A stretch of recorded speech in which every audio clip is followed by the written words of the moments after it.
Good evening, guys. It's Phil. It's all Leeds TV, and we are back with another big match preview. It's been a little while, hasn't it? It's been a bit boring few weeks, of course. It's an international break where fuck all happens, of course. Did you not enjoy the England stuff? I know we'll have fans from Ireland and Scotland and Wales and beyond here, but I was quite like the home nations. Everyone did quite well. I mean, even Ireland isn't a home nation, obviously, but they performed really well against France, man. Yeah, well, lots to get into. I wasn't planning on talking about Ireland. No. Let's move on. Let's stick to the running order. It's about Leeds. As always, good evening, Dad. Welcome back. It's nice to have you along. Thanks for having me, man. Thanks for having me. Always happy a pleasure to see you. I've not seen you in a couple of weeks, actually. I know it's been a while, hasn't it, since the last one. That's the thing about international breaks. That's why I don't like them. It makes me go a few weeks without seeing my friends. It makes me go a few weeks without seeing Leeds United, which sometimes you need. But this time, I think this is the most stress-free international break I've had in a while. Have you enjoyed it not being sitting in 19th position, dreading coming back and getting dicked by Arsenal? It's been nice, hasn't it? There's something that's happened to me in this break that has made me extremely positive about what we've got ahead to come. Now, I doubt anyone would ever remember what I was saying last time I was on here, but I still do identify that last month as getting almost 0 points. However, I've got really positive about it. I don't know. And I've got to put it down to the manager, man. It's like even today on Sky Sports, I've had it on this evening whilst I've been making dinner for myself. And what was lovely is he wasn't on any of the clipped highlights Sky Sports put on to hype you up. He just comes on, speaks sense, and goes, right, in a bit, everyone. Yeah. No. And I'm starting to really find this. There's something going on with him that, like, he's just, look, I'm not into nonsense. Let's just sort out what's in front of us. Yeah. That whole interview with Firpo about, all of a sudden we flip to going wide and therefore I can play better. And that's down to the manager just coming and going, guys, why aren't we going out wide anymore? And I don't know. I'm on that momentum. I'm on a Gracia momentum of positivity, as you're going to find out. I've probably gone a bit crazy later on, but that's a tease. Yeah. I mean, we're going to come on to the injuries later on, David, so don't worry if we don't come straight onto it now. But I think, Gracia brings a calming presence to proceedings when it's kind of been, as much as, we all love the Bielsa years, but they weren't calm. They were mental. And then obviously what preceded was mental. And the football was mental. He was calm. He was a calm guy. He's a man that comes to his front door with a grenade, Dad. Yeah, but what? I mean, that is right, but that didn't happen in Wetherby, did it? No, not in Wetherby, but still, in Argentina. It's a legitimate story. I don't know. I think what was great about Bielsa, just on that frame, and we've always got to have an excuse to talk about Bielsa, even if it's a snapshot, but how mental it was on the pitch, but actually when it came off the pitch and you saw how he operated, and then even in the documentaries and everything, that you just get that small. He's one of the calmest, coolest guys around, which kind of, I think, helped us all from having heart attacks, even though a lot of us came close under his football. It was, there's this calmingness about our new manager, Gracia, that is very similar, I think. He's incredibly likable, I think, and I didn't want to get onto it too early, but I noticed today when he was talking, yesterday, sorry, I only listened to the press conference today, but I enjoyed when he was talking about the injuries and Tyler Adams. He started talking about the evolution of the injuries, and I was like, oh, it takes me back to a better time when everything was about evolution. Great, wasn't it? Wasn't it great? They were the days. They were. So, look, before we get a load of people hating us for going back and... Yeah, sorry, guys. Sorry for the Bielsa. Because I'll do it all night. People know I will. But it's been a few weeks. Let's talk about Wolves, and obviously we did the big match preview for Wolves. I'm not sure if there was too much post-match reaction, but obviously we haven't done any, and I want to talk about it because it was a fucking entertaining game. It was end to end. It was enjoyable. Tactically, once again, you've got to say Javi Gracia, and it's not just this game. 4 games in now. The teams in and around us, we played 2 of them. We've beaten both. We've taken, for me, it's not a pasting, the Chelsea game at all. It's a result that you expected, but realistically, it's tight. We weren't in the game as such, which was perhaps the most disappointing of the four performances. But first half, you can't complain on what we've got so far. And that Wolves game was the best we've seen, I'd say, so far. In terms of the attacking, obviously, don't get me wrong, Wolves scored a couple of goals, and it got typically like Leedsy. It threatened to go bottle job for a little while until the red card. But mental game, Dad. I mean, the reality is, I mean, just going before the Wolves game with everything, I think you've got to say it right. You've got to go Gracia. Gracia has brought a bit of sense and sensibility to all proceedings on and off the pitch, I feel. And, you know, you refer to the Chelsea game. You know, we never, even though we did get battered, let's not do it in the first half. Yeah. There was very much a reaction and the type of reaction we wanted. I think the only negativity around Gracia is what's the crack with Nonto? Like, he's injured now. He's injured now, so is that a solution for him? But I mean, that's the only bit where you've ever really questioned it. Wolves, absolutely mental game. I thank God that lad did what he did to Ayling, not because obviously I'd be devastated and Ayling was so lucky to get away with actually being able to walk after that challenge. But we were losing that game. We were losing that game at that point. Yeah, it threatened to be a derby playoff game all over again, didn't it? It looked like it was falling apart. What a great connection. It really that's the feeling I got sitting in this room with lad watching it, and you just went, this is going. This is it. Boom. As soon as the first goal went in, you could kind of feel the wobble taking place, but the red card saved us big time. That is the bit about this whole end Bielsa era and then the whole Marsh era, and there was just that little clip of what we know Leeds can really fall into. We have the ability to lose a 3-0 lead. Yeah, and Cardiff in the Championship, 3-0 up, 3-all, Pascal's debut. Look, it's happened before.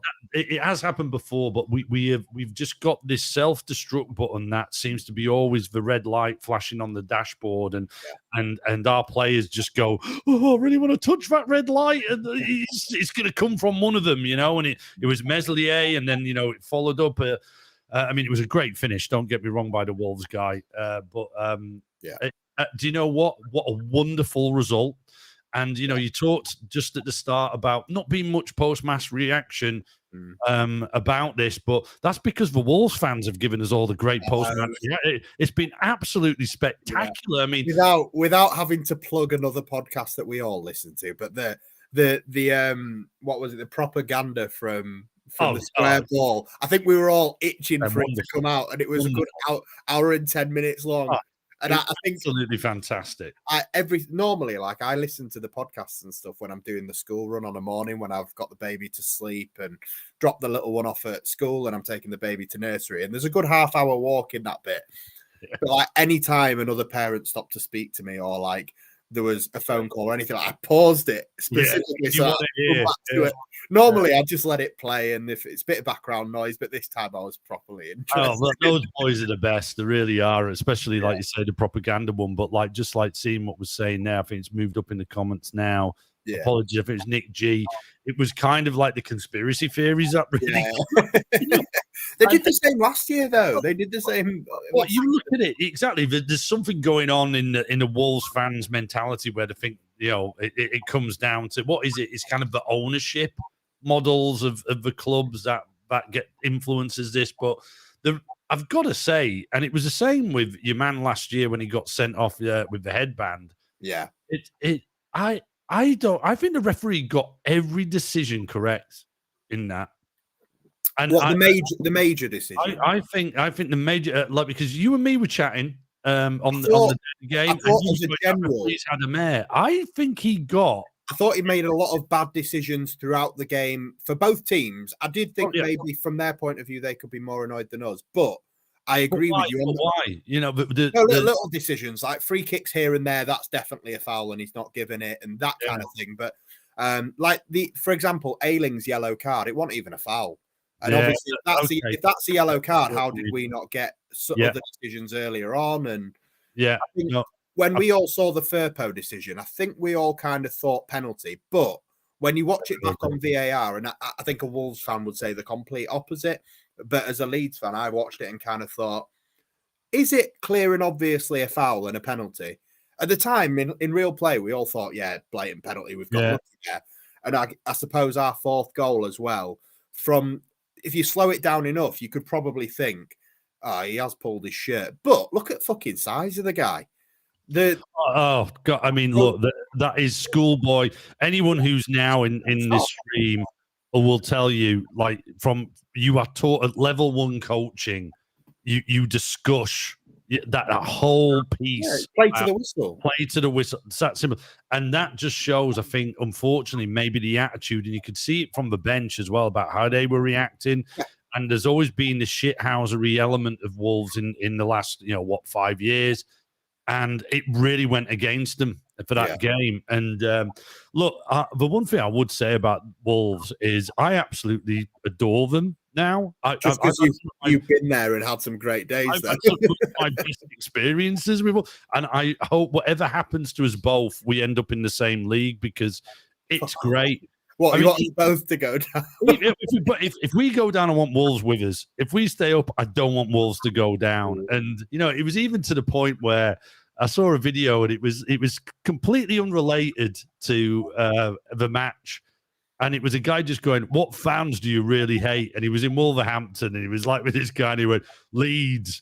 And he just went, why do you hate Leeds? He went, they're just really aggressive no matter what. He was just like, it was like, yeah, that's it. I love the fact that they accept that. It wasn't even about fighting or anything. And look, I look, there you go. There's your comment there from Nick G, man. Maybe you're right, Phil. I think there was probably the smaller decisions, like you said, the yellow card and stuff. But I think when it came to the penalty, lad said to me, you'd be absolutely fuming if that was against you. Yeah, of course we would be fuming, but we'd all be sitting here going, yeah, not a penalty.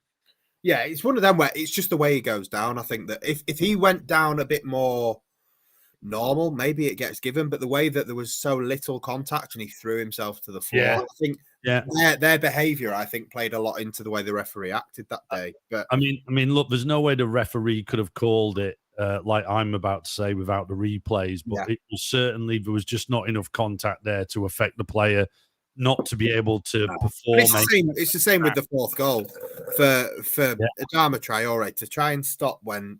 What is it? Was it Rocker actually? If I'm them, I'm disgraced at Traore. I'm furious. If I'm a Wolves fan, I'm furious at the man, because he really messed that up. But I tell you what a finish by Rodders. What a finish. We'll be getting on to Rodders very shortly when we get to the lineup predictions. Guys, if you're not aware and you haven't seen the tweet, what we're going to do tonight, if you haven't or don't listen to some of the other Leeds United podcasts out there, there's the Don't Go to Bed Just Yet, which LUFC Lewis is now a part of, and it's Adam Pope from BBC Radio Leeds and a couple of other guys on there, Simon Ricks from Kaiser Chiefs, Johnny Buchan, and they did the whole run-in up until the end of the season, so, we're not plagiarizing, but we thought we'd have a go at it too and do it on our show. Chris has sent his answers in as well. So what we're going to do towards the end of the show, stay with us. I want you to do it too. Send us your predictions for every game all the way up to the end of the season. What does that table look like? Where do we finish? Phil, can you put that link in the chat? Like, can we give everyone watching now that website you gave us to figure out? Is that possible? I can find it. 1 minute. Because it's just really, guys, like this. It was good. He's called Statman Phil for a reason, and he just found this amazing website, and it will take you a good 10 minutes. But he found a website that you can put in, and you fill in all the missing fixtures, and then the ones that are coming up of what your prediction is, and it's amazing. Like it is so much. One, it's really good fun, and two, wait until you see what your conclusion of where Leeds ends up, because, we can all be negative Nellies, but and I'm still not giving us many points in that last month, but honestly, have a crack at this. What we put in the messages if you can do it. Yeah, I've got the link. I'm sending it over to the chat now, so you'll be able to see, guys, in the private chat. Have a little look. Joe's done it as well, by the sounds of it.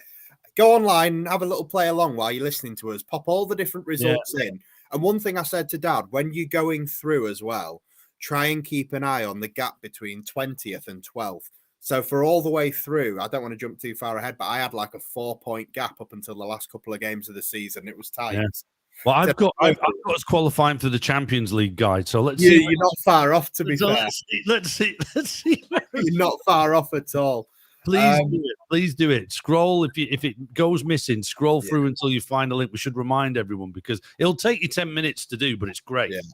So obviously that's the Wolves sort of left us in a point where I actually enjoyed the international break for once. I actually enjoyed not going into an international break feeling depressed, stressed, thinking we were going to go down. And it's the first time this season where I've genuinely looked at the table and thought, I believe in this manager. I believe in the team, believe in the players. I know the injuries aren't great, and we'll get on to who's been injured and what's happened during the international break. But I have enjoyed this last few weeks. There's been a lot that's gone on, but it's not been anywhere near as stressful as normal. And that result plays a huge part.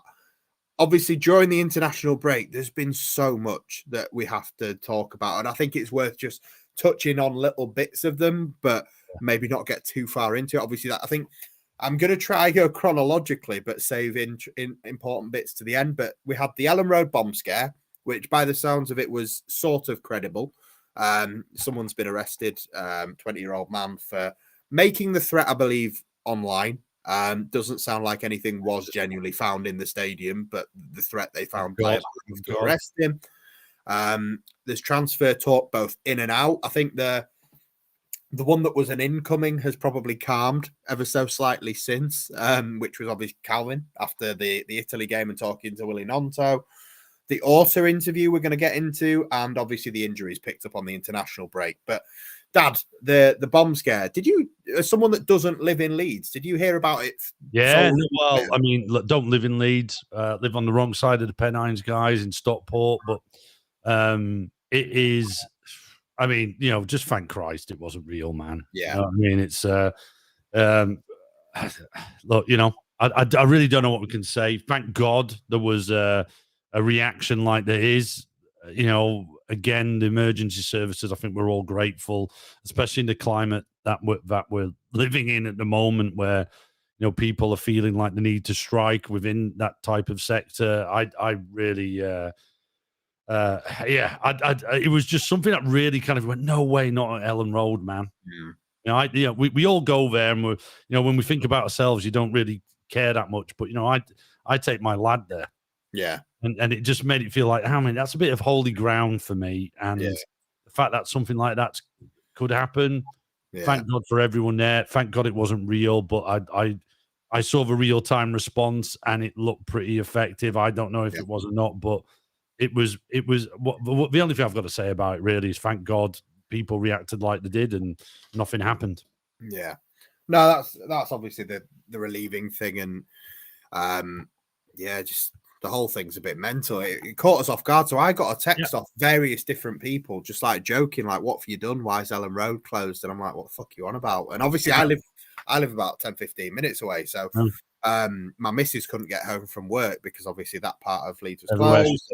It was a different way of finding out, which was interesting. But similar kind of time, it was around the England-Italy game. Obviously Willie Nonto coming on and I think we were talking in our group chat on that night. Obviously, I know in the next game he goes on to get injured, but that night, obviously, Saka will steal the headlines for a beautiful goal, and obviously we'll end up talking about Saka when we come on to Arsenal. But Willie Nonto was so exciting when he came on against England the other night, and as I think most Leeds fans, and I don't feel guilty saying this, I only watched that game because I knew Willie Nonto was going to come. Oh yeah, I mean a bit of Calvin as well.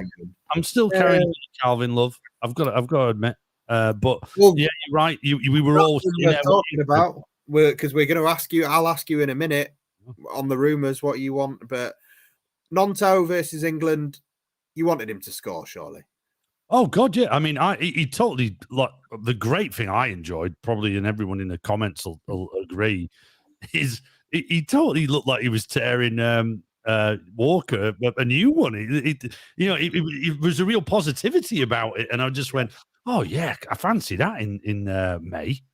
Yeah. I fancy a bit of that when it comes to it. But look, the lad's an amazing talent, and look, we're going to get on to the man Victor Orta in a bit. But the one thing you've got to give Victor, he can spot a player. He can spot some rubbish ones as well. But I tell you what, he spots some players, that man. Yeah, like you said, we will get on to him, and it's one of the next things on the list. But it's hard not to put anything down us other than what I find, and for the amount that we paid for him as well. We'll go on to the transfer talk then, and then Orta will kind of come next. But a couple of worrying interviews that came out during the international break. I think the Robin Koch one's not new. It's been kind of doing the rounds a little bit since January, from what I've seen every now and again. But just sort of, again, the sentiment is basically, if Leeds United go down, my international career matters, I probably would leave. It's not said in word for word. I am sort of taking my own spin on it. Yeah. No, he didn't say that. But it feels as though I don't want to say there's no smoke without fire, but that you don't hear the same things of other players. And Robin Koch is one that it keeps coming up the links with back to the Bundesliga or with Newcastle or other teams, and it does. His is a name that comes up quite a bit. That if we were to go down, and I'll be honest, I don't want to jump too far ahead with the predictions, but I don't feel like we are going to go down. But it's not nice to hear the talk that it seems like certain people are already lining up move, or it looks that way anyway. And that's two players that we're going to talk about are the ones that over the international break made me think that they were sort of gearing up to make a move just in case we did go down, which it's not a nice feeling. No. By the way, I just want to repeat, if you've just joined us, scroll in the chat and there's a great link to fill in your predictions to finish the league table. And we'll go through that at the end. Are we going to go down? Look, I think you've got to have empathy for these lads at this time. And again, like you say, you're not doing verbatim what Robin Koch said. I think Robin Koch's international career ended 2 years ago. Yeah. The guy can't pass to his right. He mistimes it. Don't get me wrong, he can do some amazing interceptions, and some of the recovery tackles he can do are brilliant as well. It's you've got to have empathy for these lads. And you haven't mentioned Mez, but Mez is probably the one that hits the hardest, right? Just because he's the biggest talent. And you've got to look at their position, man. And, if we stay up the third season, we're not in the top 10. And these lads, especially Meslier, should be number one for their countries. Koch, perhaps not. I think you've got to have empathy here. And what I loved about Meslier's was he said, he put it in a context, a clever context, if translated correctly, was I'm going to give everything for this team until the end of the season. And but the bit we didn't like was because I'm probably going to have to move on at the end. Yeah, because I'm being watched, and no one's going to want me if I don't perform well. Yeah, which I thought was a great attitude. And can you blame the guy? I think look, both quotes are taken in long interviews. It's one sentence that gets snipped up and spread around, and it causes distress and it causes anxiety about these players and their commitment. But it's not nice to see. And I must admit, I've had a long held feeling or something I feel like is inside knowledge, but I've only had it from sources that I'm not 1,000,000% like, okay, I 100% trust this. But from what I know, I'm pretty certain that Meslier goes to Tottenham, whether it be this summer. Why Spurs? He replaces Lloris. So I've got just like he's replacing another French goalkeeper. No, I've again, not necessarily full on like. Never give you sources. Never give you sources. No, it's not full on ITK, but I've got close friends in the Tottenham circles simply because of the Opta thing, basically. Yeah. No need to give you, but at the same time, you kind of go, and it's all over Scum today, aren't they? Like, but we're going to re-sign our goalkeeper. They're desperate. They're desperate for a goalkeeper of Mez's class. So I'm not quite sure it would be Spurs. You could even say Chelsea are. Yeah, but Chelsea just bring in a different keeper every few years. But it could be Mez. If you're Melié's agent, look, you don't want him going anywhere, but you want to. If you're not going to tell Meslier as his agent, Chelsea's a good move. You're not going to tell him. I'm not saying that, but do you know what? It's a good move if that agent all of a sudden gets a bigger percentage. So the only moves that I see realistic for Meslier from Leeds, I think there's two options. It's either Tottenham or PSG. And I was going to actually ask you on that because I was thinking surely there's some big European clubs that would be hooking around him. I think there's Phil knows Levy. I can't confirm or deny that one. I think he might actually be related to him. I'll be honest. Oh right, really? And you really have the connections. I love Liam B's suggestion. I don't know if you can put that up, Phil, but you're saying sign him up. I did. I put it up before. Oh, did you? Sorry, apologies. I wasn't looking. Sign them up. I think that's a great idea. I mean, I don't think we can hammer them. They've got long contracts. They're both here for at least another year and a half, 2 years. Is it right? Okay. Well, that's good. I thought it was actually a bit longer, but they. But they're not in danger of being in that Jack Harrison territory where that Harrison contract needs to fucking sign quick, otherwise we are in trouble. Gone. Yeah, because he hasn't signed, has he? No. It was all that he came back from Leicester, and that hasn't happened. I mean, look, I do not think Leeds fans can get uppity about anything said. I think if you are, we're being too sensitive. I think that you've got to be realistic. Leeds fans are notoriously sensitive. Well, look, so am I. I'm like being absolutely contradictory to every reaction I've ever had to any quote ever given out. So, it really is a bit naughty of me, but at the same time, there's nothing bad being said. I don't think there's any room for us going crazy on it at all. Yeah. So, speaking of, obviously, we spoke about transfers out, and we've already mentioned him, but Calvin, obviously, I think it kind of only came from the hugs and the smiles with Willie Gnonto after the England game, but all of a sudden there started to be that rumour for a couple of days of Calvin coming back here. It sounds like City have kind of shut that down now and said that he isn't going anywhere, let alone back to Leeds. But first, I'm not saying from a point of view of do you want it to happen, because I think all Leeds fans will always hold a little bit of a torch and welcome him back with open arms if it did happen. But just, is it realistic, Dad? I personally don't think it's a realistic. I'm with you, man. I think, and what I think is also unrealistic, because I saw West Ham have opened up their interest again. And I think that's unrealistic because of where they've ended up. I mean, the reality is he went to Manchester City, the champions. He went to the team that are challenging for number one. It hasn't worked out for him, but I tell you what, he'll be going to number three. First season. Yeah, you've got to give it more than a year. Well, look, if they do let him go, I think Calvin Phillips has still got the collateral to be going to the third, a fourth, a fifth, a sixth team. He won't be going, I need to take a roll of the dice and go get first team football at West Ham.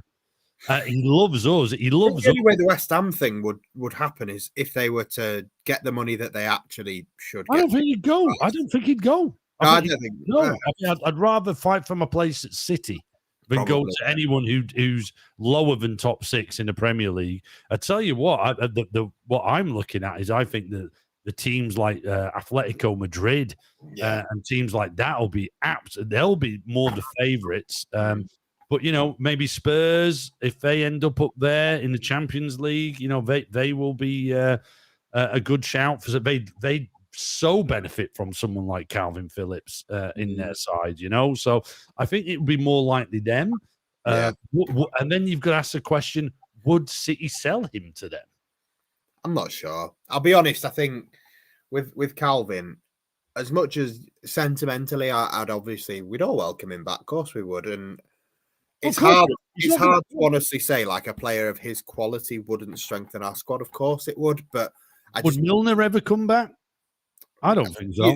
I think you'd take him though if you got the option. We'd absolutely take him. We'd absolutely take Calvin. Come on, let's not look about. We'd absolutely take Calvin. All this nonsense about you wouldn't get in a team above Tyler or Rocker. Come on, he'd definitely get in the team above. He'd definitely get in the team above Mark Rocker. I think. You know what? I'd put him at centre back alongside Cook. I think the only issue is that with the Calvin thing, and I'm never going to go as far as to say that he isn't good enough or he isn't what we need anymore. But I just think that tactically, while he was at Leeds and that period where he got himself that City move by excelling so much, getting himself into the England squad, we had a setup that was built around him. We had a setup that was perfectly catered to the player that he is, which the only other team I'm aware of that has that setup that's so perfectly catered to the player that he is Man City, which is why I agree with the argument that I don't see him going to a West Ham. I think the only problem is that City has got another player that's probably ever so slightly better than him at doing exactly the same thing. But with Leeds, no matter whether it was under Marsh or under Gracia or under whoever comes in next, I'll be really surprised to see us go back to a system that perfectly suits his game as much as being at City does. I mean, and even if it's like you said, competing to get minutes here and there, you'd rather compete to get minutes in a team that plays to your strengths than walk into a team where you're going to play 4-2-3-1. It's a system that doesn't suit you. It's going to make you look shit. Your value's going to drop, and your chances of ever going back to a team like City just fallen out the window. And look, Leeds fans all know this, whether we like it or not. The guy's 100% Champions League quality. He almost won the Euros for England. Yeah, he's that good. We know it. We saw him every week, and you get idiots at other clubs who haven't seen him, and like they all laugh. Oh yeah, he went to City and he hasn't worked out. He's rubbish and all that. Nah, come on. If you're a football person, that lad's walking into that England team. He walks into that England team with a broken leg. You know what I mean? And he gets to start. That's how good he is. That lad will play in the Champions League. That's why he's never coming back to Leeds. Yeah. I mean, I wouldn't say never. I think when he gets to maybe a James Milner's age or in his 30s and his chances of playing that top. The only way he comes back to Leeds is if we're top half Premier League. Yeah. He ain't joining a relegation, even in his old years, like James Milner. Yeah. He ain't joining a relegation threatened Leeds. You never know. You never know where we'll be. You never know where he'll be. And well, hopefully we'll be up there and we'll get him back, And Milner will be the manager. That'd be amazing, wouldn't it? On to senior staff then. So the Victor Orta interview that's out as well. I need to know about this. I don't know much about this, Phil.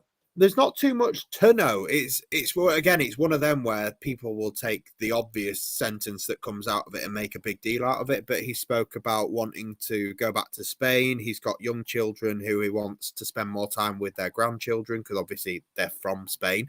The family hasn't all moved over. It's him, his wife, and his son that are here. And yeah, he wants the little one to be able to spend more time with the grandparents before there are no grandparents, as awful as that sounds. And he wants a normal family life like all of us do. And I think bringing the quote, I think we all probably can imagine from seeing the things that have happened for him at Leeds over the last 2 seasons where it has been stressful. You can understand why he'd feel like, okay, I'm getting towards the end of my time here. I'm ready to go home. It doesn't sound immediate term for me from what he said. It sounds more medium term, like over the next couple of years, he's starting to look at opportunities to go back. But I mean, you'll get a lot of people, Danny, like this kind of sentiment. Thanks for everything, but off you pop. See you later. I think you will get a big split of the fan base. Some will be like, "No, fuck off, see you later." You'll get some that will be like, "No, genuinely, I'm really grateful for everything you've done." There are splits. There's good and bad with Victor Orta. There's good and bad decisions, good and bad off-field decisions as well, which have probably tarred the relationship with the fans, which hasn't helped. But I don't think you could ever question that he didn't care. I don't think you could ever question that he tried his best. And look, it's a hard job, recruitment in football, especially at a first-team level, at this level of the game.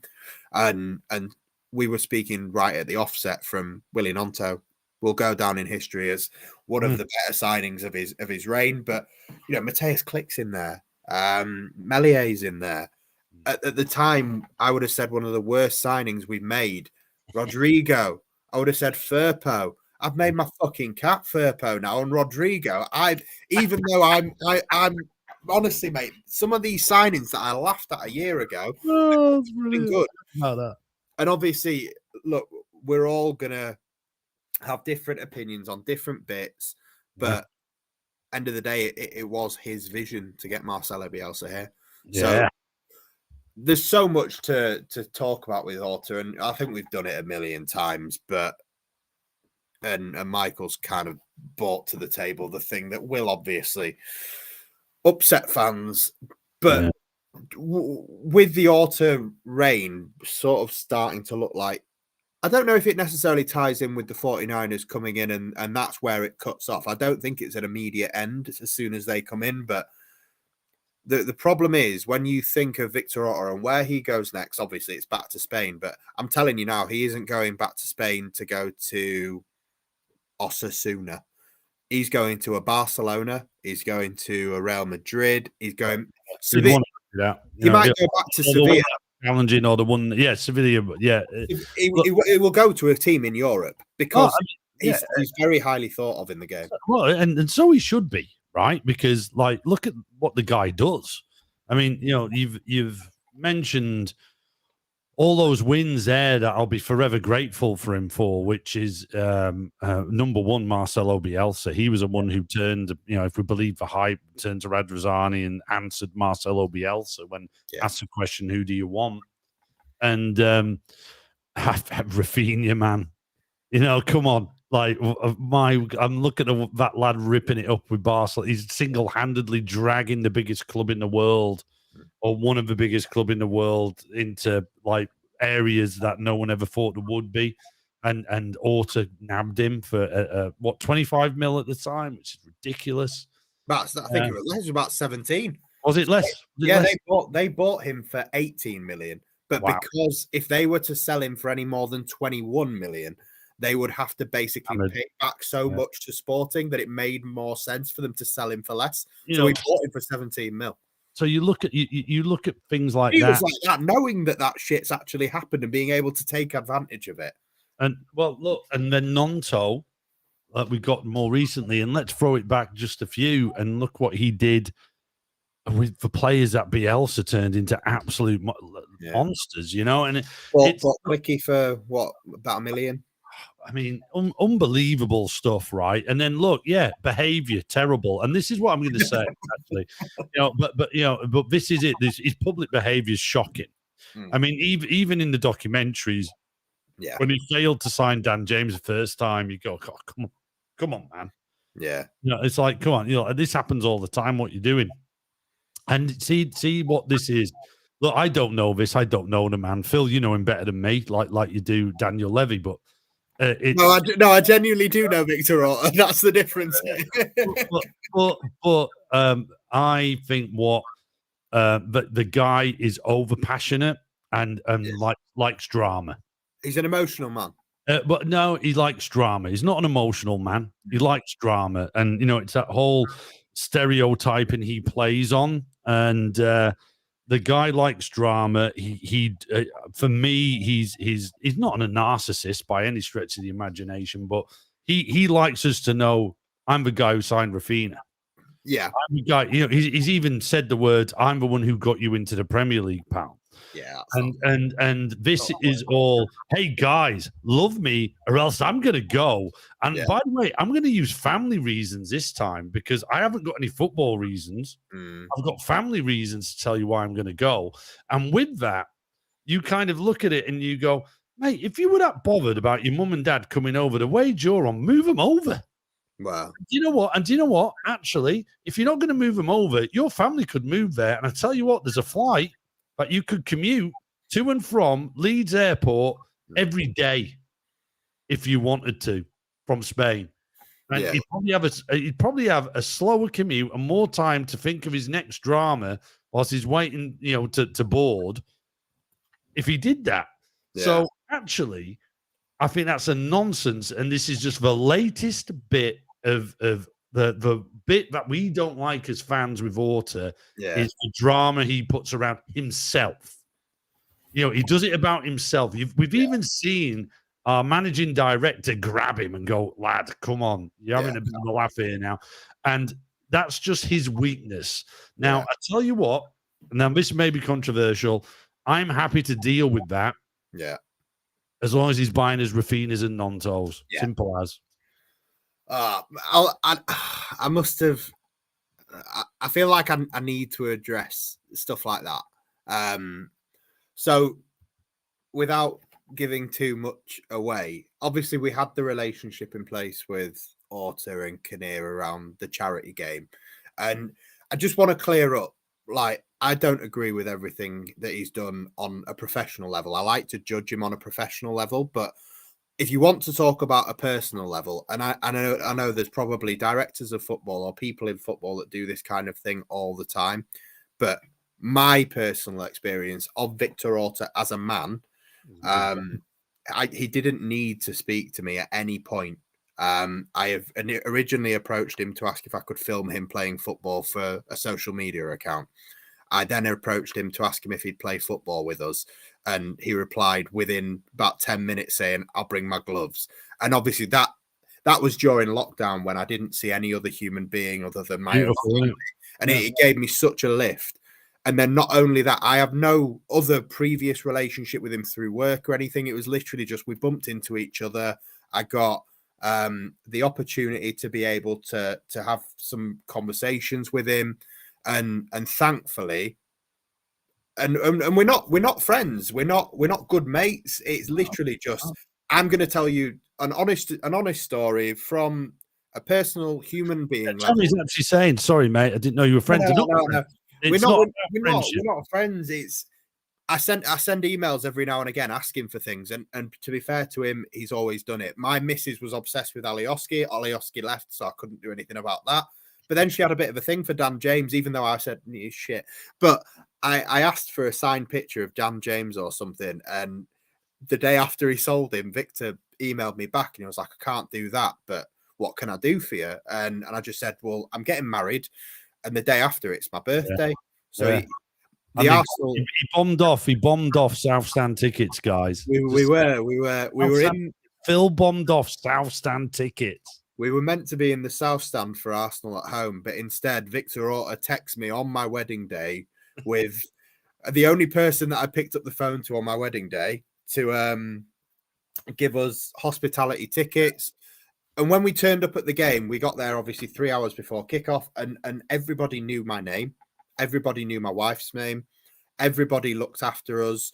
They came and sat on a table with us. They gave us gifts. We had free drinks all day. Obviously, there was the power cut, which made it even longer. But we were down on the list as friends of Victor Orta. I thought when he said he would sort me out, I thought he might give me a ticket in the West Stand or something, and I'd have to sit down and not stand up and sing all game or something. But he sorted us out, and he every now and again, like on the wedding day, he texts me to say congratulations. The day after he knew it was my birthday, he texts me to say happy birthday. We don't speak all the time. We're not close friends, but as a human being, I just want to get it out there. Look, I don't know the guy on a deep level, but I've always, in my dealings with him, come across him and thought he's a nice human being. He's trying his best in a hard job, and he's made mistakes. And I don't make professional mistakes, and everybody makes professional mistakes. And also, like, he just by the way he behaves when he knows he's on camera, like what he says, like this current statement, and I'll stand by it. He likes the attention. He likes the recognition. He likes the recognition, and he'll let you know about his good bits. Yeah. The reality is what Leeds fans find hard is when you're struggling at the bottom of the Premier League table again for the second season in a row, when we don't have Marcelo Bielsa. You go, guys, what has gone wrong? I mean, that's probably the biggest failing of Orta for me is how can the guy who had the genius to go get and Marcelo Bielsa and persuade a man to spend loads of money, like Radrizzani hadn't heard of Bielsa until Orta told him about it. No, 100%. You're absolutely right there. Went and got him, and then what followed is it's really hard to connect that for a Leeds fan. And when his reaction to that, in all we see in his reaction, is the behaviour we have done in the box, shouting at fans, "I got you in the Premier League." Yeah, absolutely. There's no. That doesn't mean he's a horrible guy. I think it's an incredibly hard position. He's a lovely bloke. Of course it is. Even just and there's only 60 people watching live with us now. Even just in the comments on this, imagine if you were Victor Orta going on Twitter and typing in his name and sees what you were to see if you type in his name. Would you not eventually get to a point where you might say something stupid? Because I you know me, I'm a very volatile person. If someone triggers me on a day where I'm not that kind of person to be fucked with, I'd say something stupid. I don't think I'd say you lot won't be in the Premier League without me. I think I'd probably stop at that. But yeah, I just think you tell them to F off or something like that, wouldn't you? I'd have said something dafter. And but look, we can say everything what we want to say about Orta. And I think the reality is you've got to look at his football project. You know, despite this whole thing that pulls you towards his behavior or what he says and all the bad signings, you can look at the negativity. But I think what he's done footballing wise, he's got some absolutely world-class decisions right.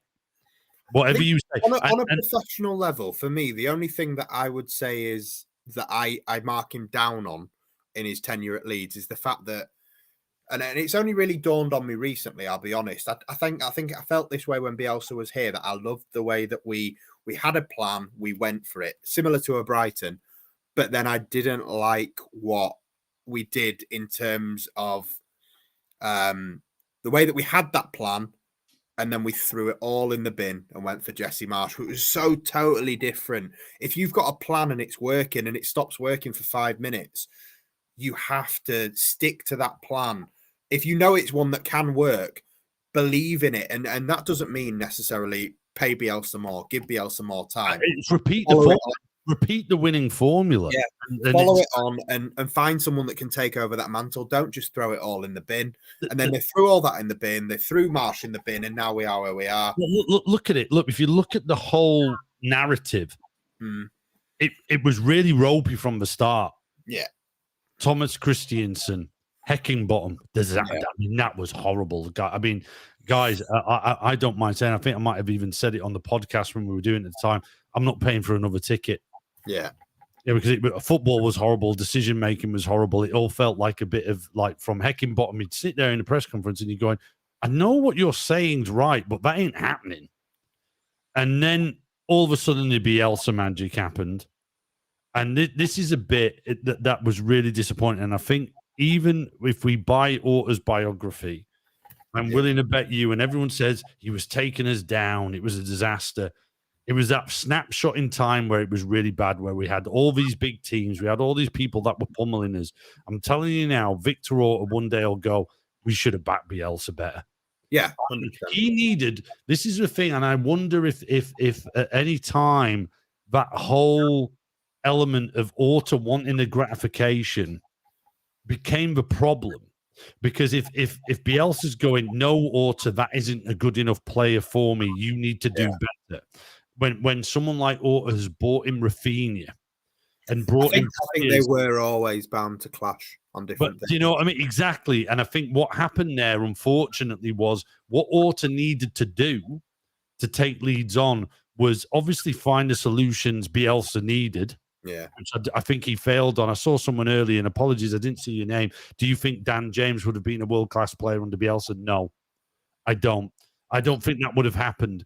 But Orta had to do better with Bielsa, and therefore it was always going to end. Yeah. I think the way I'd like to round off the Orta chat is just, I think professionally there has been failings here and there, and some amazing wins. But that's the thing for me. I think if you judge him just on a professional basis on what he's delivered in his role, you have to say that he has been a success. You wouldn't say an overwhelming success. There are John Kevin Augustans in there. There are failings. There are Dan James in there. There are, at the time, Firpo and Rodrigo and Llorente all look like failures, two of which are coming good now. But there hasn't all been perfect. But on the whole, he brought in the manager that got us where we needed to get.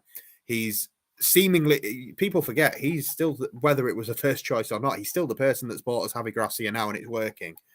When it comes to everything that you judge him on a professional basis, he has done a good job. I think it is just the little bits of the unprofessionalism, which I think we can all say, hopefully new ownership, different type of size of club that we could become with this new ownership. Hopefully that goes out the window. But if and when Victor Orta's time does come, the same with Angus Kinnear, the same with Radrizzani. Don't get me wrong, I am ready, I'll be honest, to move on from those guys now in the next year or two. Wow. Okay. But I will still be incredibly grateful for the time that they've given to the club. I will always be incredibly grateful for that period of time where they bought my club back and they gave me that feeling of being closer to the club than I've ever felt. And like we obviously referring back to the story, like me and Elle, we got married, and we both said that the next day after was the best day of our lives. So we got married. It was my birthday, but the day after, Victor Orta gave me the best day of my life. And wow, there you go. Genuinely speaking, like I mean, until you said that, I was thinking, yeah, it was going great, and I was thankful for Victor Orta until the day he got rid of Bielsa. But now you've changed my mind. No, don't get me wrong. Like the day after we lost 1-0 to Newcastle. The day that Victor Orta does eventually leave Leeds, I will text him and say, now can we talk about Bielsa? Because I've never spoken to him about it. But so far, it's always just been really grateful for those tickets, Victor. Do you want a bottle of wine? Yeah. No, you should do. You should do. But yeah, I will try and if I might get him to come on the channel and see if I can interview him on the channel about why did you do it? Can I be there when you do it? I promise I'll be quiet. I think he'd probably politely tell me to fuck off. Yeah. But we'll move on anyway. So the international break obviously has left us in a position where we've lost not just one. I mean, one was before the international break. We've lost 2 and now 3 very crucial players to this team, and different types of injuries. We're going to get onto the Javi Gracia press conference as well, which sort of intimates. And Dad, I'm assuming you haven't listened to all of it, so I'm going to give you some news before you give me your lineup predictions. Oh, I've just literally looked at the headlines from Adam Pope, and that was it. So the bits you'll have missed, I'll fill you in on so that you don't fuck up on the lineup predictions. But the injuries anyway. So we know that Tyler Adams, let's be honest, it looks like he's out for the season. Gracia said today that it looks like it'll be lucky to see if we can get him any minutes before the end of the season. He's had an operation on this injury. And in the international break as well, there's an ankle injury for Max Weber playing for Austria. There's a hamstring strain for Willy Gnonto playing for Italy in that second game. 3 players that you really wouldn't want to have been missing after that Wolves game. But obviously, Adams missed the Wolves game. We still got that 4-2 win. But Gnonto played a huge part. Max Weber played a huge part. That we do have to say as well, in the international break, Liam Cooper did play some minutes for Scotland. It looks like Cooper might be the one that steps in for Berber. But how big a miss are those 3 in particular going to be? I mean, if you could pick any 3 players you didn't want to get injured, right? It really, really is. It's kind of like it couldn't be any worse. I'd love to sit here and go, but do you know what? We'll be okay. We're playing Arsenal, who will win the league.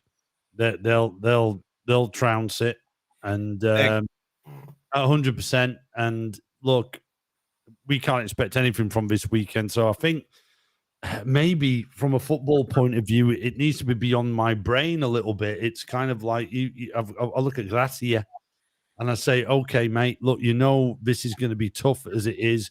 Is there anything that you can get from this game that will take us forward to the next game, which potentially, because of the seriousness of these injuries, right? Weber, Gnonto will definitely probably be out again, right? But they aren't like, wussy injuries that they've got. They're proper serious ones. And the sounds of it from what he's trying to play them down. Operations, but not operations, but they are they going to be ready for Tuesday night? And you go, I don't think so. So what can happen? What can happen tomorrow that helps Tuesday? I think that's the massive question. Yeah, I think not picking up any more injuries, and obviously a performance, but I think one thing I hadn't actually considered until you just said that exact sentence just then is, let's be honest, we play Arsenal tomorrow, Saturday. If they're not ready for tomorrow, what makes me think they're going to be ready for Tuesday? Yeah. So yeah, I hadn't thought about it like that. For me, it was just all three of them are right off for this game. Adam's probably a write off for the season, but hopefully Verba and Nonto ready again for Tuesday. But now I'm starting to think maybe not. No chance. No chance. That's the thing. If they're not ready for Tuesday, will they be ready for Palace on the Sunday?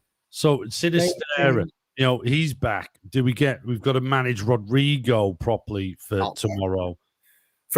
This is the thing where well, I mean, we may as well come on to let's do it. Come on. The Gracia press conference. So the bit that you might have missed is Gracia was asked about Sinisterra, and he basically, again, I'm translating and putting in my own words, but there's no way Luis Sinisterra starts this game.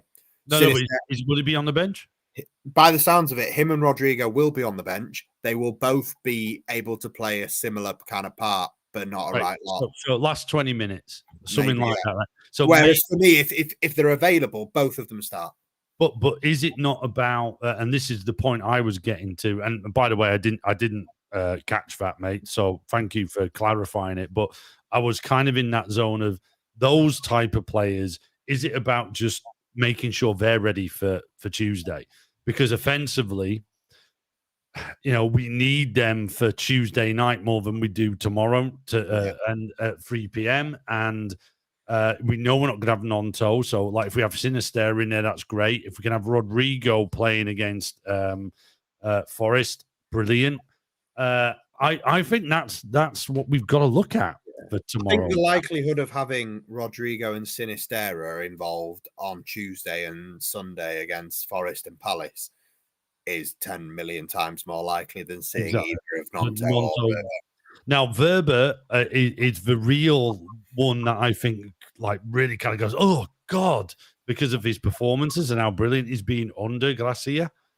In a way, Nonto, you can kind of look at the form of a Somerville, look at all the attacking options we've got, whereas that position hasn't. As much as I love Liam Cooper, I love Pascal, no one's kind of made that left centre-back role look so solid for a long time, really. What do you go for? Are we going to do lineups? Because we'll do lineups. I mean, do you want me to remind you of what the lineup was against Wolves and kind of go from there? Yeah, of course. Cool. So, obviously, Meslier will still start in net. It will still be a 4-2-3-1 tomorrow. Do you think it will be a 4-2-3-1 tomorrow? Yeah. I think it's working, isn't it? Okay, so obviously that back five had started 6 games in a row. That's going to be do not go for a back five. No, as in when I say back five, I mean Meslier and a back 4. Oh, right, okay. Oh, Jesus. I was going to say, when we went to back 5 against Wolves, that's when it went totally upside down. So no, that back 5 had started the previous 6 games. So you would imagine, obviously, the only person coming out of that is Verba. So Meslier will stay in goal, Ayling right back, Koch right centre half, Firpo at left back, and then the noise seems to be that Liam Cooper will come in at left centre. Wow, not Pascal. No, by the sounds of it. Why not Pascal? I'm not sure. I mean, the last few times you've seen Pascal, whether it was at centre back, remember? I mean, it was horrific. It was terrible. I think, was it Cardiff? Was it when we were at Cardiff who was at centre back? Yeah. So we're all looking forward to it, and we thought this will be a lovely one because he'll obviously play the next game at centre back, and he was a disaster, wasn't he? I think Pascal's a huge confidence player, and his confidence hasn't. Is that not Gracia does? He gets them to that. I don't know. I just can't see Liam Cooper. I think Coops is done. This is a shout. I haven't seen this one before. But this was what I was going to do, Scoobs, is do you look at putting like into next to, I mean, I would do it McKennie. Do you put someone like that? Like, do you go right back with Christiansen and then you put Ayling into almost like what I would call the more Calvin Phillips type role where you'll step back into the centre back, but obviously now we'd call it the Tyler role. Yeah, he's just not as movable as that. I think that's a really, really interesting option for tomorrow. I can't say I've ever entertained the thought of Luke Ayling playing in central midfield until this very moment, but Yeah, I mean, for me that back four, I'd say keep it all the same, but I would put Liam Cooper in before Pascal. So would you? Okay, so would you go this? Which I think is and again, I'd had this in my mind. It's brilliant that someone else in the Leeds fan universe put it in the chat. This is where I was going because we're playing Arsenal. Yeah, and you kind of need like I would fancy Ayling's chances against Odegaard than I would anyone on the wing. Right. Okay. For the pace, yeah, because Odegaard's not quick. Do you know exactly? So if you kind of like whacked him in there and like rather than Martinelli, for example, exactly. Do not put Ayling up against. If you don't have Ayling at right back, it's only Rasmus, and he's even worse at defending backwards. No, but he'd smash him and make him cry. He would make. In all fairness, Rasmus did play against him, right? Rasmus did play against him and didn't do that bad a job. Yeah, I suppose he didn't do that bad a job. I know we lost 1-0 at home. We were the better team by a mile. But we should have won that. And Rasmus was at right back. And I go like get someone on Odegaard. And then the great thing about Ayling, and I think why that everyone was thinking maybe put not Cock, man. Danny, seriously, have you seen the lad can't pass? At least if you have someone in midfield, you need him to pass. Oh wait, I've got no idea where Phil's gone, guys. So I'm just going to continue.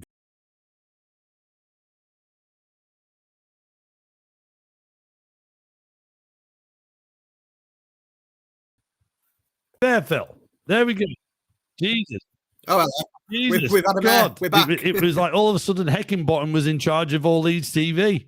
Mate, this software is a fucking nightmare. I'm telling you. Well, hey, don't worry about it. My point was being is at least you want someone in central midfield who can carry the ball and pass the ball. Unfortunately, there is absolutely no way Koch can do that. Now, I think the reality is completely different. I think it'll be a lot more simpler and more. I think the big question is who plays centre back. Yeah, I think everything else actually falls into place very easily for the first 11 tomorrow. So you're having McKennie and Ayling as your two in the middle? No, I'd like Ayling, but I don't think that's going to happen. It'll be Rocker and McKennie. Yeah, Rocker and McKennie. I think you've got to go with that too. It's the most senior sort of starting midfield pairing. But the one thing that will be interesting, at some point, I'd be very surprised before the end of the season if we don't see, at the very least, Darko JB get some more minutes. Oh, do you think? Rocker can't last 90 minutes. He never does. And McKennie is seemingly sort of... Even for the minutes he's on there, it's very questionable. But yeah, go on. Yeah, well, I think McKennie's open to a yellow card for shithousing. So one way or another, I think JB gets more minutes. But I also wouldn't be surprised to see an Archie Gray debut before the end of the season. Okay, so what is it? Archie Gray wouldn't be playing those two central midfield bit. Sorry, is he not more? Is he not more of an Aronson type? No, they've been playing even Bielsa, Marsh. They all sort of kind of saw him as that six central midfield. Oh right, okay. Yeah, so and do you know what? I did not realise that. I don't know why. So maybe I'm just relating him to Andy Gray. Do you remember Andy Gray? Like we had so much hope for him, but like literally, I think it was Forrest he went to, didn't he? And did well. But Rocker and McKennie will basically start, but I wouldn't be surprised to see one of them two. And if you are going to give minutes, I'd rather see minutes given to those kind of players tomorrow than I would on Tuesday or next Sunday. So again, yeah, exactly. Tomorrow is about playing Forest on Tuesday. Yeah, making sure whatever we take. Whatever it is, even if it's a point, God, please make it free. But even if most likely a loss, I put 2-0. I think, sorry. Fucking useless. I know, useless. But, even if it's all about what does that give us for Tuesday night. Let's finish. Go on. You've already spoiled it, but go on. Let's finish the lineups and then we'll move on to score predictions. So, guys, if you want to, Dad's already given you his. Get your score predictions in, but 4-2-3-1. We just need to go with the 3 and a 1. So give me your front four, Dad. Who would you choose? Remember, Rodrigo and Sinistera don't sound like they're starting the game. Yeah. No. I think it's actually quite easy that right now. So Bamford up top, and you're gonna have Harrison, Somerville, and Aronson. Yeah. So the only change from last time out is basically obviously Nonto's not playing. Harrison, Aronson, and Bamford all started. Somerville did come on in the last game, so wouldn't surprise me. No. Yeah, I mean, if I had to pick a likely starting front four, I'd go with the same as you. Would that be what I'd want to see? No. What would you change? What would you change? Oh, in an ideal word, Rodrigo and Sinistera are both fully fit. Oh, sorry, yeah. Oh, okay, yeah. Sorry, I meant you even with them. Yeah, I mean, in an ideal world, I think you'd struggle to not start. Can I just say, I want to throw in here, and I don't know if it's going to take us down a rabbit hole or not, but I think this is proving we should never have let Geldart go. It would have been another option to have, I suppose. But I said it at the time. I said it on All Leeds TV. Why the hell are we letting him go? Yeah, I suppose. I mean, and you argue, it's about his career. It's about him getting bollocks. No, yeah, in that context, but have him here because he'd be getting minutes now with us. But I don't think he'd have had the impact he wanted him to have now. Or at least at the time that he left, it was Marsh in charge. It wasn't Gracia. By the way, did you see the goal that he scored in training? Yeah, with Jack Clark as well. I just want to know, for those who know him, Lad scored that on Sunday, that exact same goal on Sunday against the team. It was great. Lad's girlfriend, if you're watching, baller. They're not watching this, mate. No chance. They're not watching Uncle Phil and Dad do a podcast. No chance. We've got no chance of getting him back unless it's your birthday, have we? Yeah. No, I think, yeah, in an ideal world, Rodrigo has to play every game for me. And I'm hoping the two of them both get off the bench, him and Sinistera, and make a bit of a difference, or at least get some minutes. I think Tuesday onward, yes. Yeah, them two need to be playing. I don't want to risk him tomorrow.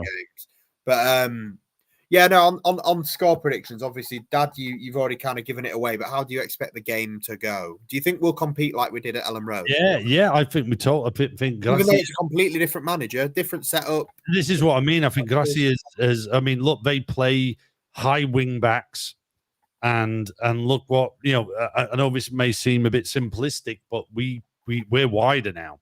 Our boys will be looking to be getting in behind those wing backs that they play, and I think will cause them trouble. I don't think, unfortunately, in Bamford's form, Aronson's form, we will cause enough trouble. I think, our wingers and I've just said, I think it will be Somerville and Harrison who will be there, will cause trouble. I just don't think it will come to a fruition that we all wish it would. And unfortunately, we have got that self-destruct button, which I think means we'll concede. Yeah. And, unfortunately, I've got to go for 2-0 defeat tomorrow. But I'm looking for more. I'll accept that. I'll be frustrated, and hopefully you'll be round here tomorrow before you go on your hollybobs with the family. Phil, Text me back anyway. We'll talk about that. Yeah, okay. But it's one of those where I think guys, we take it on the chin tomorrow, and we just want that performance that makes us go, do you know what? Tuesday night we're going to give Forest it. Yeah, definitely. And obviously, guys, just as soon as we finish with the score predictions, we're actually going to do the whole season running predictions. So get ready to play along with us if you want.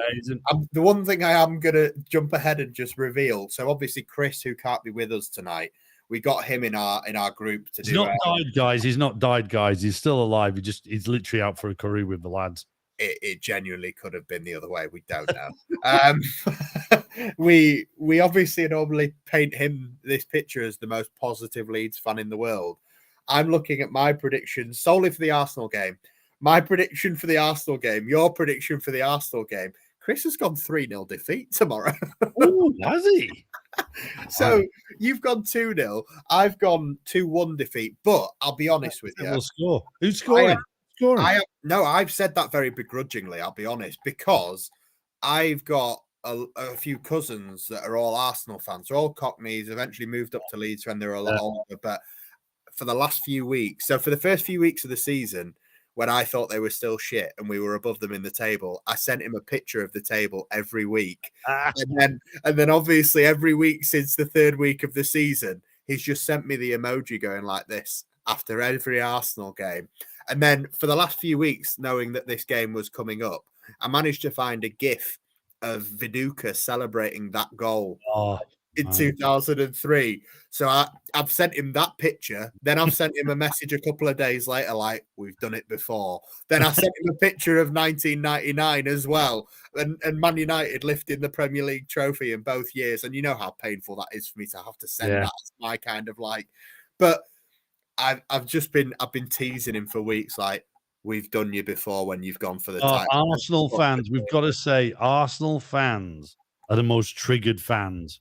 Yeah, Arsenal fan TV. If we beat them, before Wolves, I think are most triggered now. Yeah, but one of my best pals, Uncle Sam, he's honest to God. Even when I went down with him and we lost 2-1 last season, he's a season ticket holder. He took me down and I watched the whole thing on the concourse because I couldn't stand being in and around him.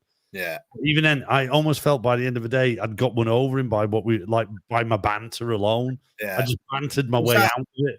And there was the wrong game. Is that the Alioski Pepe red card, or is that the one before? No. It was Llorente scoring at 2-1. Yeah. It was a lovely, beautiful day in London. Jeez. But it was horrific to being surrounded by just white Arsenal men fans. Yeah. Like zero diversity, and it was horrible. There was no crack. And so I just went and watched it at the back all on my own. And lo and behold, another Leeds fan found me and we just sat there. Do you not feel like there's just a little bit of you? I mean, head versus heart. Do you not think there's a little bit of heart saying we could? Do you know what? If we had the 3 people playing that are injured, I'd be completely there. Look, and let's not worry about it, man. I'm quite happy for Arsenal to win the league above Man City. I really am. And I'm not just because it's family, but no. But you've got to be there and just think. Do you know what? We've got different desired outcomes of tomorrow's game, and injuries is one of them. But it's also giving people minutes and seeing performances that make us go. It's huge, isn't it? We will do Forest on Tuesday. If we get battered 5-0, I'm worried. If we get battered 4-0, I'm worried. 3-0. If it's 2-0, I'm okay. See, for me, I think we will be tight. I think we'll be in the game. And for me, obviously, I think we've given them the hardest game they've had this season. We didn't deserve. I said to an Arsenal fan, I was walking out going, is that the hardest game you had? And the Arsenal fan went absolutely the hardest game. Then it was a Leeds fan that chipped in and went, what you on about, man? You lost to Man United last week. I think we outplayed them at points, and that was the only time, to be honest, that we outplayed anybody. We bring back Jesse March and his tactics. 4-3-3 was. I remember he went 4-3-3 that game, and that's what made it close. Absolutely not. I mean, we've completely failed to mention at all his post today. Do you want to say anything about him? I'll be honest, I don't. But if you want to, go for it. Jesse, I'm glad you got a memory from being here at Leeds. Thanks for all the fish. I was going to say, I can't say thanks for the memories. I really fucking hated the entire. I'm not saying thanks for all the memories. The memories were horrific. Thanks for all the fish in a bit. Yeah, it is what it is. Thanks for coming over and showing us how to sell cars. Much appreciated. Yes, weird. In terms of Arsenal, I mean, I think predictions, guys. Thank you for getting them in. Everyone's sort of seeming to like. Let's be honest. Everyone sort of thinks we're all there. We're probably going to lose. But I think the important thing is, can we go? Can we put a performance on? Can we continue to build the momentum? Like, I wouldn't mind if it's similar to the Chelsea game, although the Chelsea game wasn't enough of a performance for me. But the result, if I come away tomorrow with that Chelsea game wasn't pretty, man. It was pretty. If we were to come away with a 1-0 defeat tomorrow, that Chelsea team is nowhere near this Arsenal team. This Arsenal team, I don't think they'll go on and win the league. I'll be honest. I think City still tip them. Really? Well, they've got to play each other. And Arsenal do have that game for me. 2-2. But Arsenal still have Liverpool to play. They still have Chelsea to play. Liverpool will battle Liverpool. We'll see, though. But, I mean, I don't really care about the title race. I know, and none of us do. We're only even talking about it because we're playing Arsenal tomorrow. Yeah. Like, this Arsenal team are a different gravy. They've got some ridiculous players, and I think City's squad is obviously better, but they seem to have some players. Arteta is just, I mean, You hopefully hate him, carry on for the guy. He's nailed it. He's absolutely nailed it on. He's there. It's great. But he is an absolutely unbearable prick. Well, who cares? He's got Lego head. Who cares? Oh, yeah. I remember, a girl that was it was a mum of a kid who was in the same year as my daughter, and year above lad. But I remember she saying she spent all holiday in the same complex as Arteta, and he just played tennis every day for 10 hours, and she loved it because she just sat on the balcony looking at him sweat.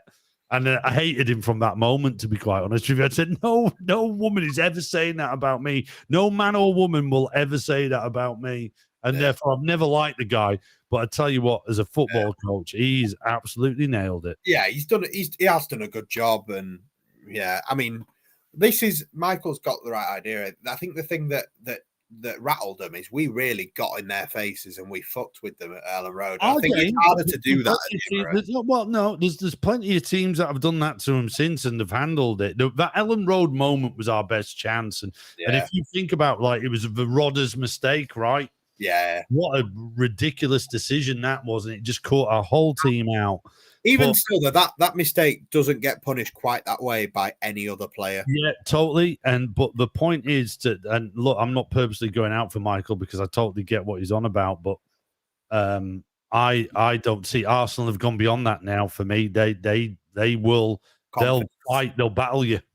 Yeah, confidence. Yeah, they'll battle you and we'll take you. So, guys, thank you for your predictions on the Arsenal game. We're going to move on to step by step towards the end of the season now. So if you want to get us in on game per game, or if you just want to let us know how many more points you think we're going to get, where do you think these wins are coming from?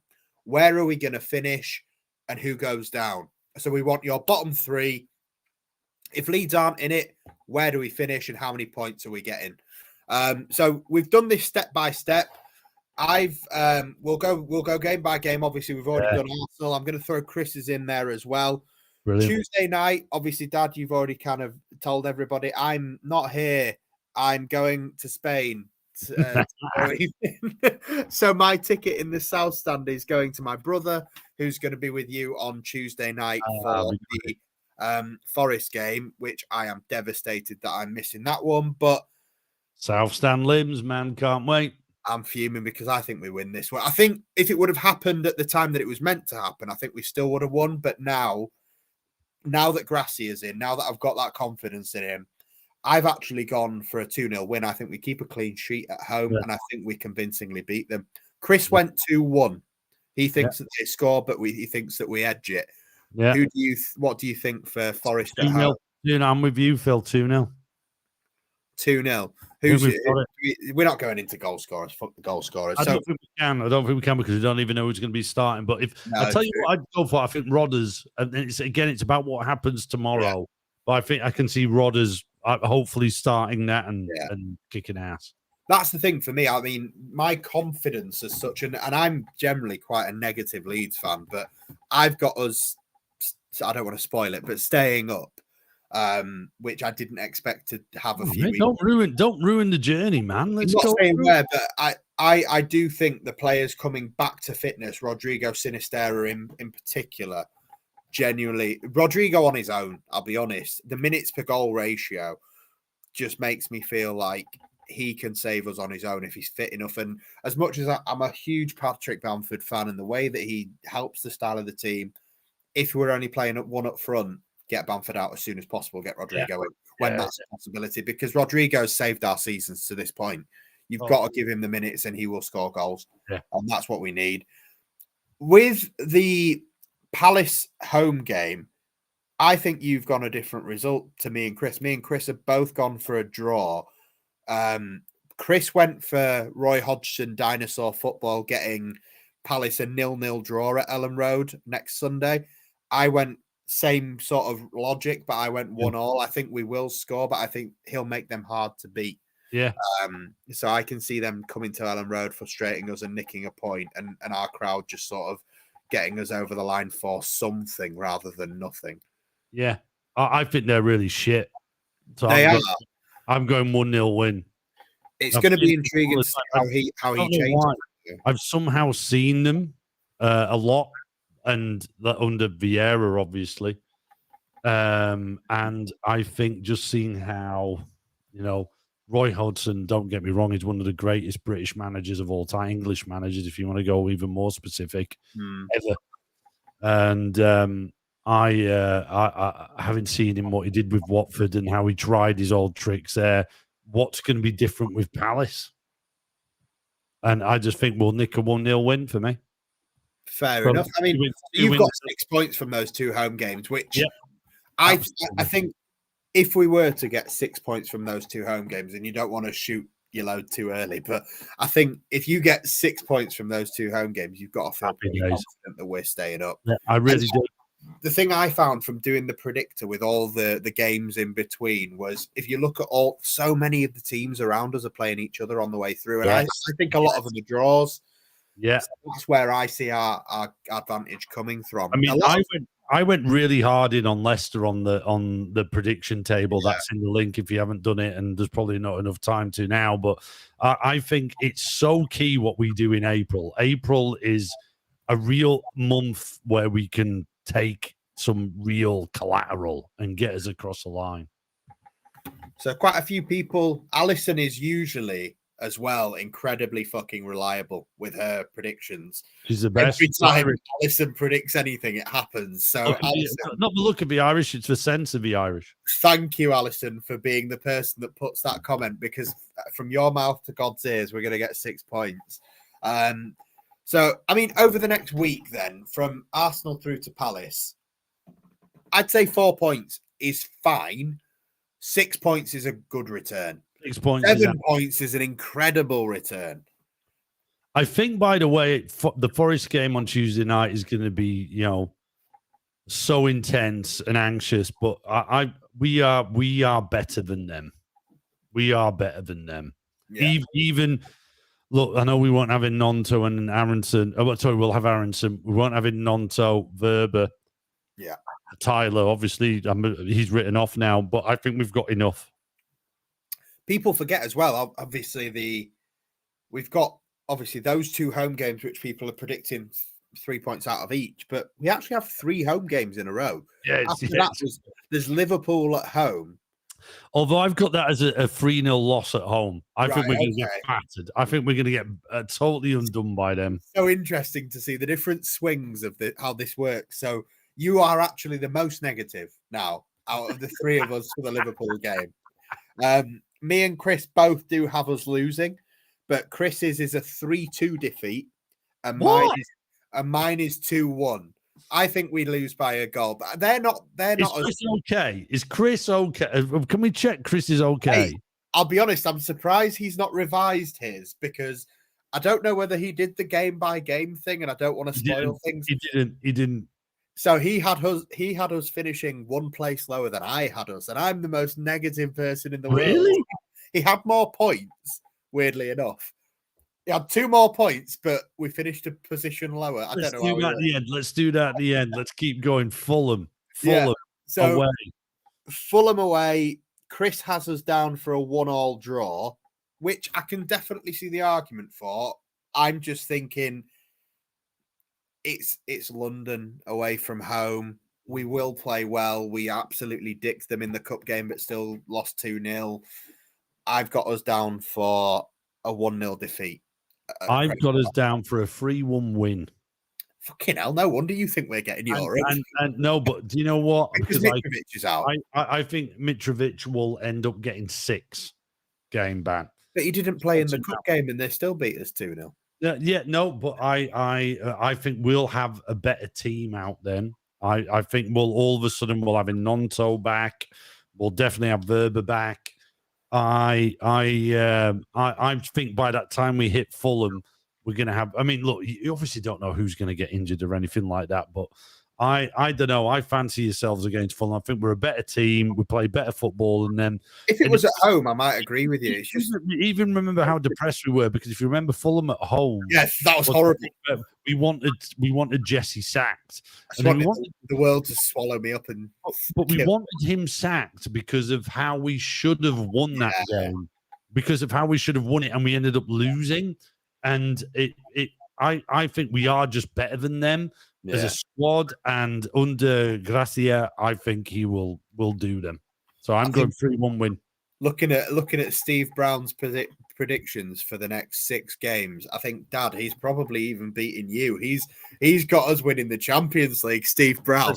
Champions League positions, guys. I'm up for that. I'll have that. 4 wins and 2 draws from the 6 games that precede us. Jesus. Leicester at home. What are we thinking? I can't go to that. By the way, I haven't even told Lad. I can't. Well, Lad doesn't know, but he's playing a football match that night, so me and him can't go to that. So Chris has us down for a 1-0 win at home to Leicester. Yeah. Okay, I'd get that. I've been a bit more negative. I've gone for a 1-1 draw, just because it reminds me of the 1-1 draw that I surrendered my ticket to my mum and fell down a manhole. And I mean, and we've seen where the manhole is since. It's an epic story. Yeah, but I've gone 2-0 win, and but for some reason I found, and for everyone who apologies if you haven't been following the narrative of this vlogcast, but we put up a link where you could do everyone's results till the end of the season, see the league position. I've battered Leicester in that, you know. I'm looking at their running, and I'm absolutely battering them. And one of those matches was a 2-0 win for us at home. Yeah. See, I've got them to be okay. I think the teams that I battered slightly, I thought Wolves, Everton, and one other who I won't reveal too early. Okay. Are going to be in trouble, along with the 2 that I think everyone is unanimously kind of saying. I think I know who you mean, but yeah, let's keep going. People are unanimously saying 2 teams to go down, but we'll get there. And then the 3rd's kind of up for debate in it. But then, so Leicester, then Bournemouth. I think Bournemouth away is the day that we become safe. I think we win. Wow, okay. I've got us winning 3-1. Chris has got us with a 2-2 draw. Okay. I went 3-2 win, but I went 3-2 win because there's something about that team where they can score goals. And I think when I was doing my predictions for Bournemouth all the way through, I always gave them a goal or 2 because they can score, but they are shocking in defense. I mean, really poor. So definitely a win away, I think there. And I went 3-2. I'm mirroring what went on at home. Because it kind of where I thought that potentially might happen again. I'd be really intrigued to see a couple of people who've got Leicester going down here. I can't see it. Same. Oh, all right, I want to ruin the end, but yeah. So there is, I think this is kind of a foregone conclusion, but after Bournemouth, you've got quite a difficult couple of games. You've got City away and Newcastle at home. This is the month where we're not getting points. I'm gonna tell you Chris's and mine, and then I'm gonna let you talk for 2 seconds because the baby's kicking off. So I'm gonna have to go. So Chris has gone for City away 4-1 defeat, Newcastle at home 1-1 draw. I'm going City away 3-0 defeat, and I'm saying a 0-0 draw at home. So me and Chris have both gone a point against Newcastle, heavy defeat against City, and I'll be back in 30 seconds. Dad, tell me what you think for those 2 games.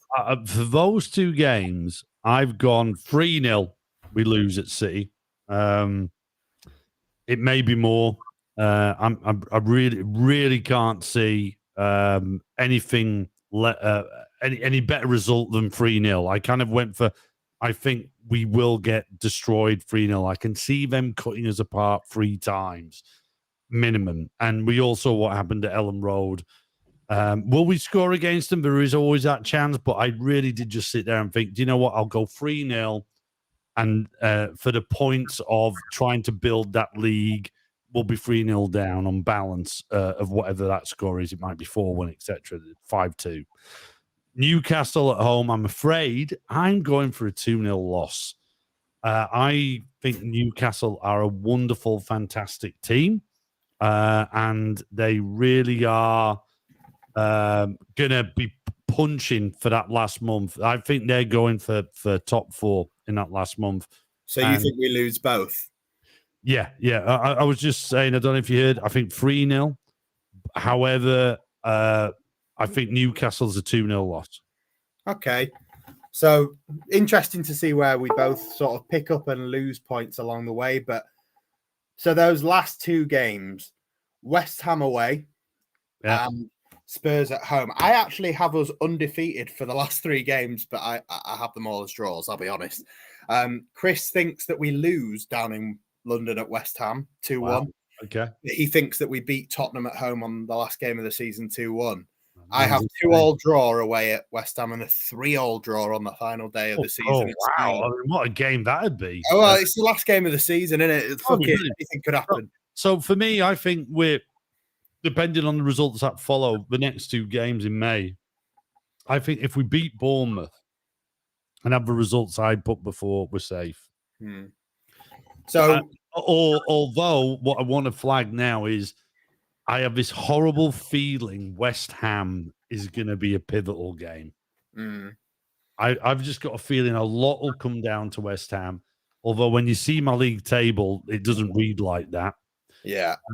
But I've just got this horrible feeling about West Ham. But no matter, even though I've got that horrible feeling about that game, I generally do think 3-1 win. I think we can beat West Ham at their bit. West Ham are shocking, and I think we'll get them. And I also think there's a bit of a twist to West Ham's tail. I think they may get rid of Moyes. Yeah. And they'll do something like get Allardyce in. It's a bit late. So, guys, if you haven't already, I want you to send us in how many points we finish on, what's our finishing position, and who's your bottom 3 to go down. Dad, you're going last for obvious reasons. Well, can I just say I had us losing at home to Spurs. Right, okay. How 2-0. much? 2-0. Right, okay. So I'm gonna do me first, then I'm gonna move on to Chris, and then I'm gonna come into you, Dad. So you'll be able to see where this is going. So I had us finishing on 37 points, which in my reckoning leaves us 14th. So I have at the top of the table, Dad disagrees. I think City still win the league. Arsenal finish second. I have Liverpool pipping both Spurs and Newcastle to the top 4. Chelsea still down in 8th behind Brighton, who make it into the Conference League. The between sort of 8th and 12th stays the same, but I think Leicester will be fine. I have Leicester above us. I have Palace above us. I have Leeds United in 14th, and we are on 37 points. But then behind us, the bottom 6 teams are separated by 3 points, which are West Ham United in 15th on 34, joint on 34 with Everton. And on the final day of the season, Wolverhampton Wanderers stay up on 33 points in 17th. And the 3 teams that go down, Bournemouth go down on 32 points in 18th. Southampton go down joint bottom, but with a better goal difference, going down on 31 points. Right. And rock bottom, plummeting, Nottingham Forest. Really? Wow. To finish bottom of the league on 31 points. No, he's too good a manager, man. That ain't happening. Well, we'll see. That ain't happening. Guys, get yours in as well. You've hammered Forest. You've hammered. I want to see what else people say. Mate, they only get results at home, and they've got big teams to play at home now. Yeah, do you know what? I kind of, I noticed that when I was filling it in. But so, and I'm intrigued to see a few people are going the same as me here. I'm happy with this. Yeah.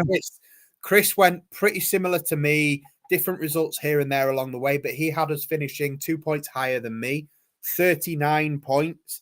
Somehow, by his reckoning, we finish a place further back. We finish 15th on 39, but Chris has the same bottom 3 as me: Southampton, Bournemouth, and Nottingham Forest to go down. A couple of people in the chat here as well. Alison, did he have Forest bottom? Did he have Forest bottom? I'm not sure he had them bottom. I don't know if he actually did the predictions properly at all. But this is a thing. This is the thing with Chris is what you've just retorted there. Chris did definitely put in our group before this show. He said, I didn't bother filling in everyone else's result. So he's just guessed it, basically. I know. But Alison has spoken. Alison is basically Mystic Meg, and here we go. Alison says it's those three going down as well. So I think when Alison says same as you. Yeah, she says it's same three as these guys here as well. Yeah. Southampton, Leeds. Oh no, Yozza has us going down. Yeah, Shit, I saw Yozza doing that. So for the sake of ending the night on a high, Dad, a man that I would say is normally that's never been said ever. For a man that I would say is usually wearied by the decades that he's been living on this planet. Exactly. The decades that he's been depressed by Leeds United. Bearing in mind, me, the negative one, has 37 points and 14th place. Chris, who's meant to be positive, has us 39 points, 15th place. Dad, are we getting into the Champions League? Tell me where we finished. Okay, so here we are. I'm going to go Champions League positions first. This is what I did, guys. I went Arsenal win the league. Right. Man City come second. Yep. And I had Arsenal on 92 points, on 88 points, Man City. So that's where it is. And then obviously there's going to be a huge gap between second and third. But I had in third place Newcastle United. In third? In third place. Newcastle end up third. In fourth place. And I was devastated when I saw this, guys. It's not us. I put the scum in. Put the scum in. But I had Brighton only 3 points behind him in fifth. Fucking hell. And then Brentford 6 behind them. So you've got Liverpool and Chelsea down in I've got Liverpool, Chelsea, and Spurs dropping right out of it. You know, so that's a big thing, right? Now I'm going to start with my bottom three. Okay, right. I had landing rock bottom AFC Bournemouth. Yeah, fair. In 19th, and honestly, I've got no beef with this team. I genuinely just filled in the results, and on this channel, I have even said I think we should hire their manager to be our manager, and was questioning why the hell we hadn't. But I've got Leicester City in 19th. And in 18th, I had Southampton. I love how you built up the suspense when everyone knew it was Southampton. I've actually, guys, ended up with Leeds in 11th place. 11th place this season. Gracia. How many points, though? 11th place. I've got us on 44 points, guys. Before we go any further, how many games have we got left? Southampton are on 31 points in my bottom three in 18th. And I've got us on 44 points. It's absolute limbs.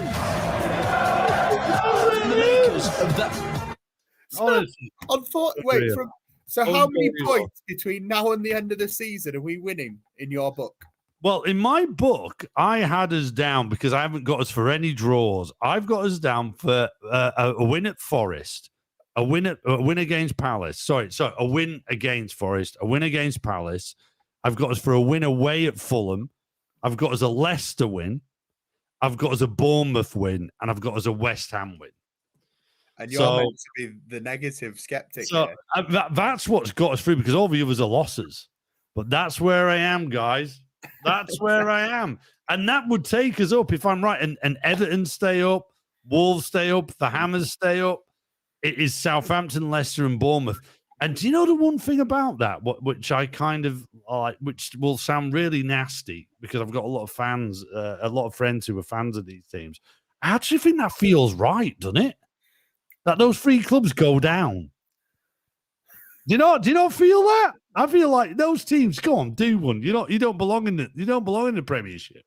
I like it when Alison say, "What's Dad been drinking?" Do you know what? Honestly, I'm on tea. I got a horrific cholesterol level test on cholesterol and high blood pressure levels. So I'm on T, and yeah, I'm probably not going to make the next episode. Certainly not going to make the end. Certainly not make the end of the season with the way things go. Hence the positive outlook, everybody. But literally, I've got 5 wins. 5 wins, and only 1 in the last month. April's going to be a great month, guys.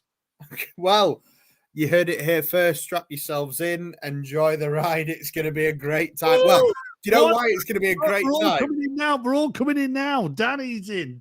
I agree with Dad with Leicester. When you do that, literally go to the link in the chat. Do it. And when you go through every team's fixtures, wait until you see what happens.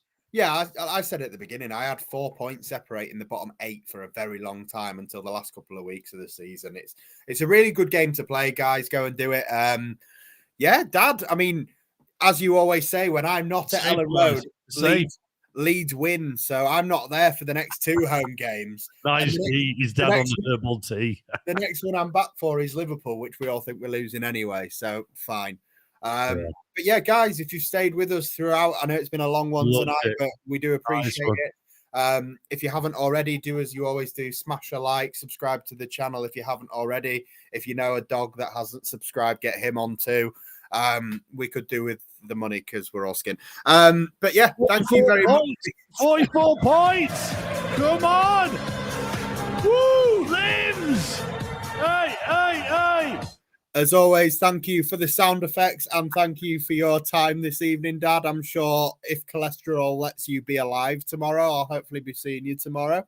I normally ask, where are you watching the game? But I think we've probably given everybody the answer. Where you are now. On the radio, obviously on BBC Radio Leeds. Do I need to bring my laptop? No.